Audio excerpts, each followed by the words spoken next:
बिस्मिल्लाहिर्रहमानिर्रहीम अस्सलाम वालेकुम। नाज़रीन, आपको याद होगा कि आज से तकरीबन 7 माह कबल इस्लामी यूनिवर्सिटी भावलपुर के हवाले से एक स्कैंडल का जिक्र किया गया। इस स्कैंडल को लेके पाकिस्तान के तमाम अखबारात, डिजिटल मीडिया, इलेक्ट्रॉनिक मीडिया के तमाम चैनल्स, हत्ता कि इंटरनेशनल मीडिया ने भी इस स्कैंडल को हाईलाइट किया, इसके ऊपर बात की। फिर कोई एक महीना इसके ऊपर जुडिशल कमीशन भी बनते रहे, इसके ऊपर लोगों की गिरफ्तारियां भी हुई। उसके बाद फिर तमाम तर चीजें जो हैं वो खामोश हो गई और इस मामले को बंद कर दिया गया। जिस वक्त ये स्कैंडल मंजर आम के ऊपर आया था नादरीन, मैंने उस वक्त भी इसके हवाले से बात की थी। उसकी वजह यह है कि ये स्कैंडल किसी की जात के ऊपर नहीं था। ये जनूबी पंजाब के एक सबसे बड़े तलीमी इदारे जिसका नाम इस्लामी यूनिवर्सिटी भावलपुर है, उसके हवाले से यह स्कैंडल जो है वो सामने आया था। और अगर आपको याद होगा कि इस स्कैंडल को लेकर पाकिस्तान के जितने भी नामवर सहाफी हैं उन्होंने शो भी किए, उन्होंने इसके ऊपर वीलॉग भी किए और बात भी की। फिर हुआ क्या इसमें और इस वक्त इसकी मौजूदा सूरत क्या है, इसके ऊपर थोड़ी सी बात करेंगे। और मैं ये बात इसलिए कर रहा हूं कि मैंने उस वक्त भी इसके ऊपर वीडियोस की थी और मैं आज फिर दोबारा जनूबी पंजाब के लोगों को, खुसूसन बहावलपुर के लोगों को, और जो उस तालीमी इदारे के अंदर मेरे भाई मेरी बहनें 50,000 के करीब तलबा तालिबात पढ़ रहे हैं, मैं उन तमाम लोगों को यह बावर करवाना चाहता हूं कि आप इसके ऊपर बात करें। बात क्या करनी है वो भी आपके सामने रखता हूं। नाज़रीन, अगर आपको याद होगा कि स्कैंडल को लेके तकरीबन 3 लोगों की गिरफ्तारियां हुई थी। 3 लोग इसके हवाले से गिरफ्तार किए गए थे। उनमें जो पहली गिरफ्तारी हुई थी वो इस्लामी यूनिवर्सिटी भावलपुर के जो उस वक्त के ट्रेयर आर थे, डॉक्टर अबू बकर, उन्हें पंजाब पुलिस ने गिरफ्तार किया था और उनके खिलाफ एक FIR भी दर्ज की थी।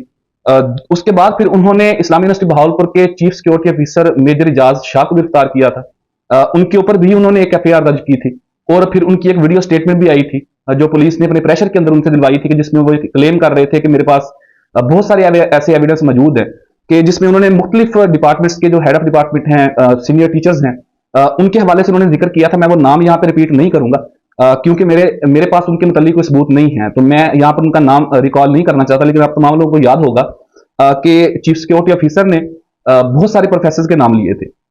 तीसरी जो गिरफ्तारी हुई थी वो एक भावलपुर के रहायशी एहसानुल्लाह जट नामी शख्स की हुई थी।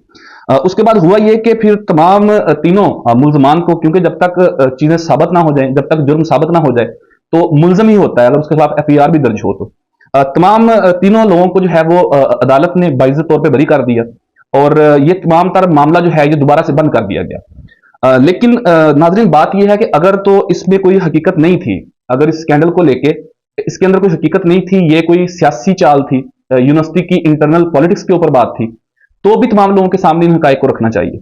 अगर इनमें कुछ लोग इन्वॉल्व थे तो फिर वो लोग सामने लेके आने चाहिए। आखिर कम से कम इतना बड़ा स्कैंडल हुआ था, आपने सुना होगा कि उस वक्त तमाम लोगों ने ये क्लेम किया, जो इसके ऊपर बात कर रहे थे, कि हजारों वीडियोज हैं उनके पास। यहाँ पर एक पूरा नेटवर्क है जो यूनिवर्सिटी के अंदर ड्रग सप्लाई करता है। तो अगर इतने बड़े एलिगेशन उस वक्त की पुलिस ने और इन्वेस्टिगेटिव अदारों ने लगाए थे, तो उन्हें चाहिए कि वो इसको साबित भी करें और इनमें जो जो लोग इन्वॉल्व हैं उनको सजा भी दें। अगर अदालत ने उन तीनों लोगों को बाइज्जत बरी किया है तो इसका मतलब यह है कि अदालत के सामने सबूत नहीं रखे गए। अगर यह हकीकत है तो फिर उस वक्त के जो DPO भावलपुर थे सैयद बादशाह साहब, उन्होंने अपनी प्रेस कॉन्फ्रेंस के अंदर इस बात का क्लेम किया था कि जी मेरे पास वो तमाम तर चीजें मौजूद हैं, पूरा नेटवर्क मौजूद है, हमारे पास CDRs मौजूद हैं, हमारे पास फुटेजेस, तमाम एविडेंस मौजूद है कि हम ये चीज साबित करेंगे कि यूनिवर्सिटी के अंदर ये सारा धंधा हो रहा था। लेकिन उसके बाद कुछ भी साबित नहीं किया गया, अदालतों के अंदर से उन लोगों को रिलीफ मिल गया। होगा कि अब 2-3 दिन कबल DPO बहावलपुर तब्दील हो गए हैं और बादशाह साहब यहाँ से चले गए हैं और असद सरफराज खान साहब यहाँ पर DPO बहावलपुर के तौर पर तैनात हुए हैं और एक बहुत ही काबिल शख्सियत है और उनकी जितनी भी सर्विस है वो इस चीज़ की शाहिद है कि उन्होंने हमेशा मेरिट के ऊपर काम किया, लोगों के लिए सर्व किया। और नाजरीन, मैं सिर्फ ये बात करने का मकसद ये है कि आप तमाम लोग भी इसके ऊपर आवाज़ बुलंद करें, आप मेरी आवाज़ के अंदर आवाज़ शामिल करें और आप ये डिमांड करें कि जिन लोगों ने जनूबी पंजाब के इस अदारे को बदनाम करने की कोशिश की, इस अदारे के खिलाफ एक प्रोपेगेंडा करने की कोशिश की, इस वसेब के ऊपर, इस वसेब की माशरती जो असूल हैं उसके ऊपर एक दाग लगाने की कोशिश की, उन तमाम लोगों के खिलाफ कार्रवाई होनी चाहिए। अगर तो इसमें कोई इन्वॉल्व नहीं था, ये स्कैंडल सिरे से था ही नहीं, तो उस वक्त की जो पुलिस थी, DPO बहावलपुर थे और बाकी जो ऑफिसर्स थे जो इस चीज को इन्वेस्टिगेट कर रहे थे, उन तमाम लोगों को कटहरे के अंदर खड़ा करना चाहिए जिन्होंने इस चीज को हाईलाइट किया था और जिन्होंने इस चीज को क्लेम किया था कि ये सारी चीजें हुई हैं। फिर उनके ऊपर भी जो है वो इस हवाले से कानूनी कार्रवाई होनी चाहिए। मैं अपने तमाम उन भाइयों से, अपनी तमाम उन बहनों से जो इस तलीमी इदारे के साथ मुंसलिक हैं, जो इस वक्त पढ़ रहे हैं और पढ़ के जा चुके हैं, एक्स हो चुके हैं, मैं तमाम लोगों से गुजारिश करूंगा कि आप भी मेरी आवाज में आवाज शामिल करें और आप मौजूदा जो DSP मौजूदा जो DPO साहब नए तैनात हुए हैं उनसे आप ये डिमांड करें। और वजीर आला पंजाब मरियम नवाज साहबा पहली खातून वजीर आला पंजाब थी और वो जो यूनिवर्सिटी है वहां पर 52% जो रेशो है वो फीमेल स्टूडेंट्स की है। तो उन्हें भी इस चीज का जो है वो सख्ती से नोटिस लेना चाहिए और एक इंक्वायरी जो है इसके ऊपर जुडिशियल इंक्वायरी करवा लें आप। एक इंडिपेंडेंट इंक्वायरी इसके ऊपर होनी चाहिए और दूध का दूध और पानी का पानी होना चाहिए कि क्यों ये सारा स्कैंडल क्रिएट किया गया था, जब इसके पीछे कोई बात ही नहीं है। अब तक कोई चीज सामने नहीं आई और किसी को सजा ही नहीं हुई, तो फिर ये सारा ड्रामा क्यों क्रिएट किया गया था। जनूबी पंजाब को, भावलपुर डिवीजन को, इस्लामी यूनिवर्सिटी भावलपुर की रवायात को पामाल करने की कोशिश की गई थी और उन लोगों के खिलाफ तमाम तर चीजें सामने लाकर तमाम लोगों के सामने रखनी चाहिए। जो भी इस इंक्वायरी का रिजल्ट हो वो आप तक, मेरे तक, आम लोगों तक, तुलबा तालिबात तक उनकी तमाम रिपोर्ट सामने रखनी चाहिए।